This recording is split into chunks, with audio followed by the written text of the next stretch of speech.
Hello friends, welcome to your own channel daily stock. आज की video में हम उस शेयर की बात करेंगे जिसने कि अभी पिछले 3 महीने में 100% से भी ज़्यादा के रिटर्न दे दिए हैं और हम ये देखेंगे कि ये स्टॉक अब और रिटर्न दे सकता है या नहीं। तो इसके लिए आप वीडियो को एंड तक जरूर देखना। और अगर अभी तक आपने हमारे चैनल को सब्सक्राइब नहीं किया है तो आप हमारे चैनल को जरूर सब्सक्राइब कर दीजिएगा, क्योंकि आपको क्या कहते हैं कि ऐसे और भी शेयर का एनालिसिस फ्यूचर में मिलता रहेगा। तो इस कंपनी का नाम है थायरोकेयर टेक्नोलॉजी। सबसे पहले तो मैं ये बता देता हूँ कि ये कोई आईटी सेक्टर की कंपनी नहीं है। ये क्या कहते हैं कि केयर टेक्नोलॉजी से रिलेटेड इसी कंपनी का काम है। थायरोकेयर टेक्नोलॉजीज लिमिटेड जो कंपनी है ये डायग्नोस्टिक चेन कंपनी है। मतलब क्या कहते हैं कि जो कि अपने टेक्नोलॉजी से जो मेडिकल टेस्ट वगैरह निकलते हैं ना, वो इस कंपनी की निकालने का काम करती है। जैसे कि आप देखते हो कि कभी आपका कुछ पैर में कभी आपको कुछ दर्द होता है तो आपको डॉक्टर बोलता है कि आप एक्सरे निकालो, तो एक्सरे से आपको पता पड़ जाएगा कि आपको कहाँ दर्द हो रहा है। तो ये ऐसे इस तरीके के टेस्ट निकालने का मेन कंपनी का काम है। और एक तरीके से देख सकते हो कि इन कंपनीज की जो मैन्युफैक्चरिंग होती है उससे रिलेटेड भी थोड़ा कंपनीज का काम है। तो थायरोकेयर टेक्नोलॉजीज एक बहुत बढ़िया कंपनी है। बैलेंस शीट में अगर इसकी बात की जाए तो वो भी एक बहुत बढ़िया पोजीशन पे कंपनी है। हम आगे चल के इसकी पूरी बात करेंगे। और अगर हम इसकी बात करें तो ये क्या कहते हैं कि मैनेजमेंट ऑफ डिसऑर्डर्स और डिसीजेज में भी इसका काम है। मतलब क्या कहते हैं कि अगर कोई डिसीज वगैरह होता है उससे रिलेटेड उसको मैनेज करने का भी मेन कंपनी का काम है। अब आगे चल के इसमें जानते हैं कि और कंपनी के फंडामेंटल्स को आगे चल के हम और देखते हैं। अगर कंपनी की मार्केट कैपिटलाइजेशन की बात करें तो कंपनी की मार्केट कैपिटलाइजेशन ज़्यादा नहीं है। लगभग 5,703 के लगभग कंपनी की मार्केट कैपिटलाइजेशन है अभी। और अगर हम कंपनी के पी रेशियो की बात करें तो वो 106.25 निकल के आता है। और अगर हम इंडस्ट्री के पी से बात करें तो इंडस्ट्री का जो पी है वो 55.48 है। तो एक तरीके से देखा जाए तो इंडस्ट्री के पी से तो आपको ये लगभग डबल ही मिल रहा है, डबल वैल्यूएशन पे मिल रहा है। और लगभग ये मेरे ख्याल से अभी 3 महीने पहले 55 के पी रेशियो पे ये ट्रेड हो रहा था। तो मेरे ख्याल से अभी 3 महीने में इसमें अच्छा ग्रोथ देखने को मिला है और इसके रिजल्ट भी अच्छे आए हैं। अगर इसकी बुक वैल्यू की बात करें तो बुक वैल्यू 70.88 है। और जबकि अगर शेयर की प्राइस टू बुक रेशियो की बात करें तो मतलब बुक वैल्यू से शेयर अभी मार्केट में लगभग 15 गुना ज़्यादा पे ट्रेड हो रहा है। तो एक तरीके से देखा जाए तो ये एक प्रीमियम क्वालिटी स्टॉक लग रहा है मेरे को, क्योंकि इसका आप मतलब जिस तरीके से फंडामेंटल्स इसके हैं तो मेरे ख्याल से ये स्टॉक मतलब बहुत रैली दिखा रहा है। मतलब फंडामेंटल्स के चलते इसका वैल्यूएशन अभी थोड़ा सही नहीं है। अगर इसके डिविडेंड परसेंट की बात करें तो 50% इसका डिविडेंड है। मतलब लगभग कंपनी 10 रुपये की कंपनी की फेस वैल्यू है तो कंपनी 50% कंपनी का हो जाएगा 5 रुपये। मतलब कंपनी ने लास्ट जो डिविडेंड दिया है तो मतलब कंपनी 5 रुपीज़ का डिविडेंड भी दिया है कंपनी ने पिछले बार। डिविडेंड यील्ड की बात करें तो 0.46% ही है। तो देखा जाए तो डिविडेंड मतलब नी के बराबर ही है। मतलब कंपनी उससे थोड़ा सा वो नाम का डिविडेंड दे रही है। और इसकी हम बात करें तो अर्निंग पर शेयर की बात करें तो कंपनी की अर्निंग पर शेयर 10.16 है। लेकिन जो इसके पी रेशियो की बात है मेरे ख्याल से अभी शेयर जो बढ़ रहा है तो उसमें मेरे ख्याल से एनालिस्ट को ऐसा लग रहा है कि ये जो शेयर है वो आगे जाके अच्छा परफॉर्म करेगा, अर्निंग बढ़ेगी। तो उसके चलते भी क्या कहते हैं कि शेयर भागा हुआ हो सकता है, क्योंकि अर्निंग पर शेयर अभी 10.16 है। तो मेरे ख्याल से आने वाले समय में बढ़ जाएगा और जो कंपनी का जो पी रेशियो है वो भी कम हो जाएगा। अब इसकी टॉप लाइन और हम बॉटम लाइन की बात कर लेते हैं। यही फैक्टर मैं आपको बोल रहा था कि कंपनी के जो अर्निंग पर शेयर है वो हर साल इंक्रीज हो रही है। अब यहाँ पे सीधा क्लियर कट दे सकते हैं कि 2017 में कंपनी को 31.63 करोड़ का कंपनी को प्रॉफिट हुआ। ये जो अमाउंट है ये सब करोड़ में है, 1000 करोड़ में नहीं है। और इसमें कंपनी को 42 करोड़ का कंपनी को लगभग प्रॉफिट हुआ है। और उसके बाद आप देखिए सीधा 93 करोड़ का कंपनी को प्रॉफिट हुआ है। मतलब आप देख सकते हैं ईयर ऑन ईयर बेसिस पे, मतलब सीधा अगर 17 से 18 के बेसिस पे कंपनी की बात करें तो कंपनी की 110% की ग्रोथ देखने को मिली है। और 2018 से कंपनी ने एक अच्छा ग्रोथ दिखाया है, तो उसके ही चलते फिर अगर आप देखोगे कि जो कंपनी की जो बैलेंस शीट है वो थोड़ी गिरावट देखने को मिली है। मतलब अगर आप देखेंगे रेवेन्यू कंपनी का बढ़ा है, लेकिन कंपनी की जो प्रॉफिटेबिलिटी है वो डिक्रीज हुई है। अब इसके चलते ये लगभग 10% की इसमें प्रॉफिटेबिलिटी में गिरावट देखने को मिली है। तो अभी सीधा कट ये इंडिकेट कर रहा है कि जो कंपनी की जो प्रॉफिटेबिलिटी है, अब अगर आप कोई भी शेयर देखोगे, अगर उसने एकदम से अगर एक साल में 100% का वो जो क्या कहते हैं अप मूवमेंट दिखाया है, तो उसके बाद थोड़ी सी गिरावट तो कंपनी में आएगी, क्योंकि वो कंटिन्यूसली 100% के बेसिस पे किसी भी कंपनी के लिए चलना मुश्किल है। और अगर हम इसके रेवेन्यू की बात करें तो टॉप लाइन कंपनी की हर साल बढ़ती जा रही है, इसमें कोई संदेह नहीं है। और इसकी प्रॉफिटेबिलिटी की बात करें तो कंपनी की प्रॉफिटेबिलिटी भी बहुत अच्छी खासी आ रही है। अब 441 करोड़ का कंपनी का टॉप लाइन और 88 करोड़ की कंपनी की प्रॉफिटेबिलिटी है, तो लगभग ये कितना परसेंटेज हो गया, मेरे ख्याल से 20% कंपनी का जो मार्जिन है लगभग, तो रेवेन्यू से 20% का कंपनी को प्रॉफिट हो रहा है। और इसके अंदर आप टैक्सेस वगैरह वो सब हटा के देख लो, इतनी बढ़िया कंपनी की प्रॉफिटेबिलिटी है। तो एक तरीके से देखा जाए तो इस फैक्टर के हिसाब से अगर कंपनी ऐसा और परफॉर्म आने वाले साल में करती रहती है तो कंपनी का अर्निंग पर शेयर बढ़ता रहेगा, और इसी के चलते कंपनी की जो वैल्यूएशन है कंपनी का, वो भी एक सही वैल्यूएशन पे आ जाएगा और उसकी मार्केट प्राइस भी सही हो जाएगी।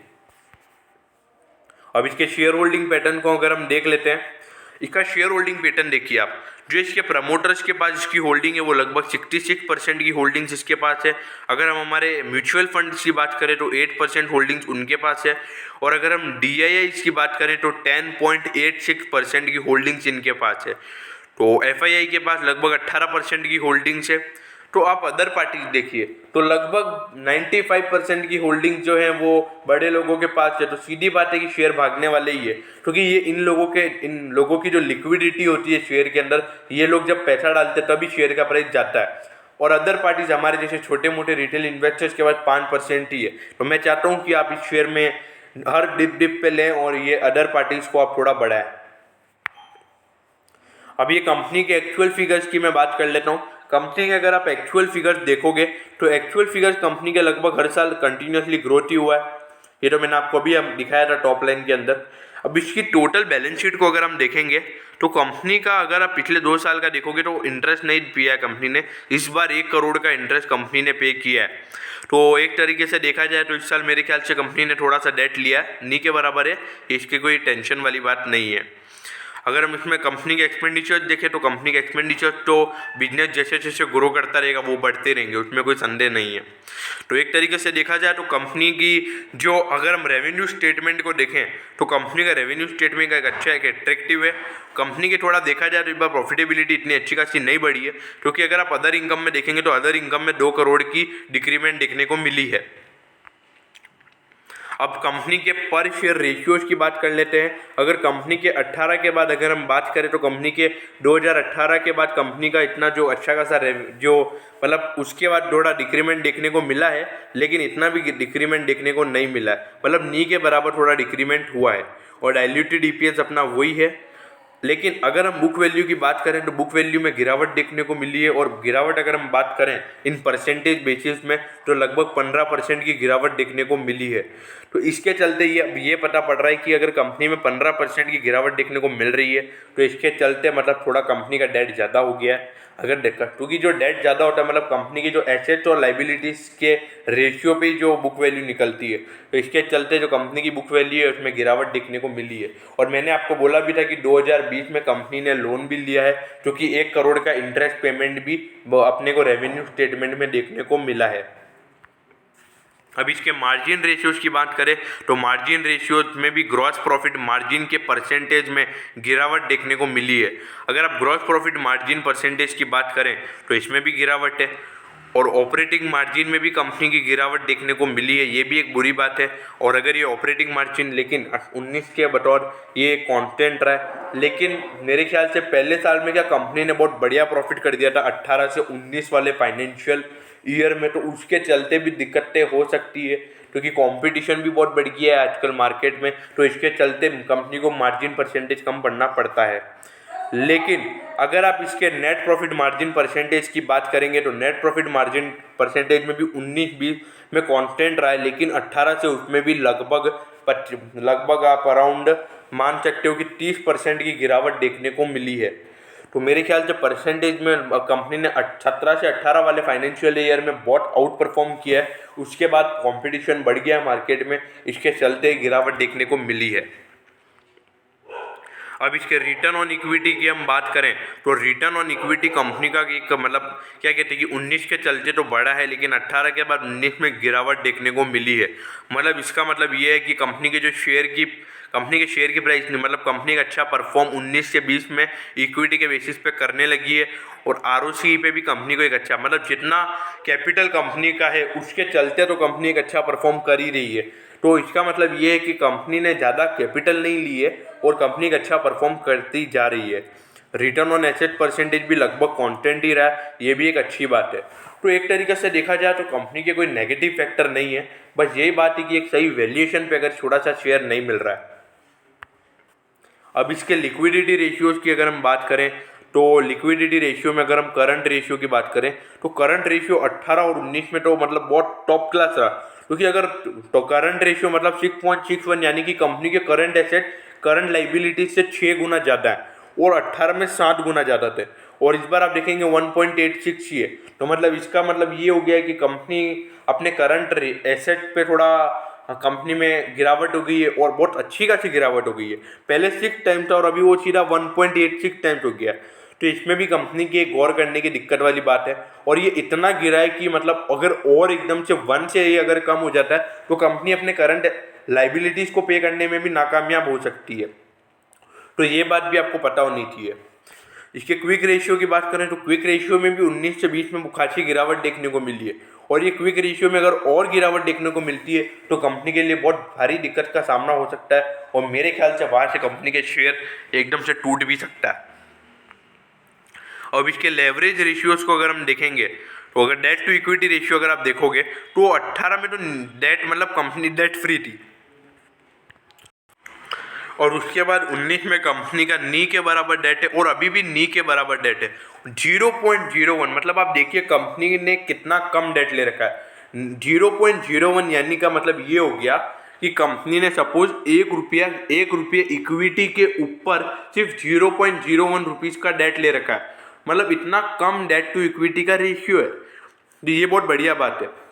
लेकिन अगर आप इंटरेस्ट कवरेज रेशियो को देखोगे तो इंटरेस्ट कवरेज रेशियो 18 में तो 339 था और वो 339 रहेगा क्योंकि कंपनी का उसको कोई डेट नहीं था, तो इसलिए कंपनी को कोई इंटरेस्ट पेमेंट करने की भी जरूरत नहीं थी।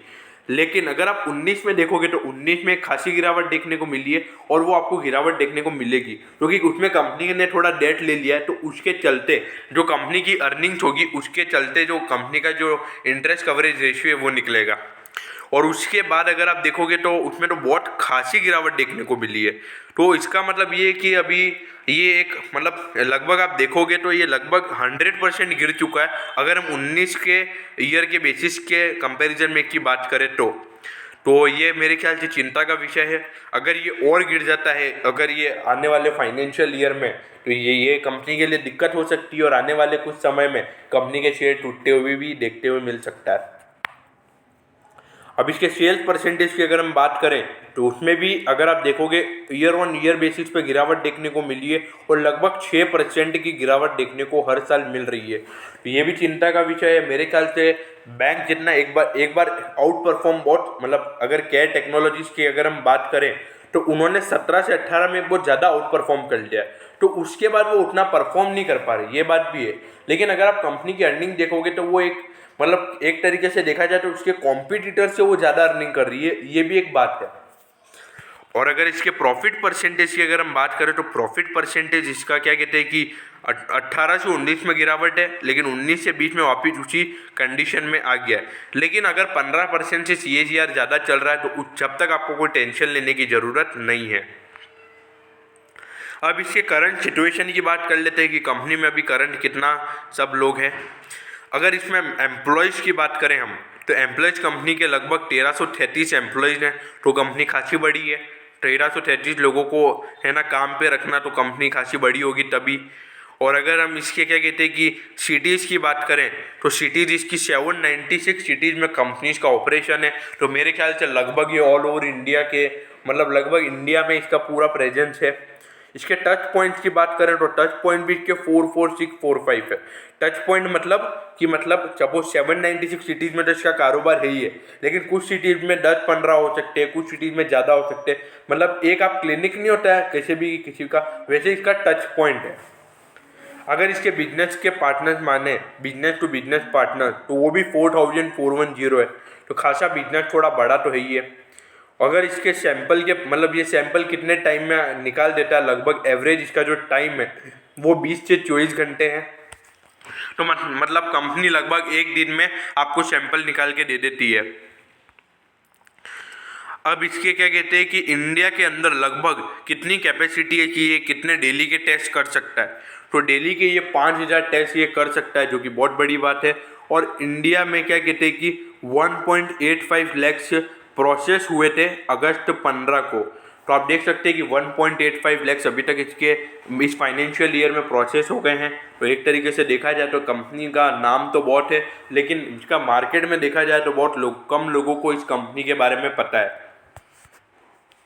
अब इसके शेयर की बात कर लेते हैं। अगर इस शेयर की हम बात करें तो आज ये लगभग 4% की बढ़त के बाद ये शेयर क्लोज हुआ है। और अगर हम इस शेयर की ऑल टाइम हाई की बात करें तो वो 1150 है। तो 1150 मतलब ये लगभग ये शेयर ज़्यादा गिरावट पे नहीं मिल रहा है, लगभग इसके ऑल टाइम हाई से सिर्फ 5% की गिरावट पे ये शेयर मिल रहा है। तो मेरे ख्याल से थोड़ा सा ये रिस्की शेयर हो सकता है, क्योंकि बहुत ज़्यादा प्रीमियम वैल्यूएशन पे मिल रहा है ये।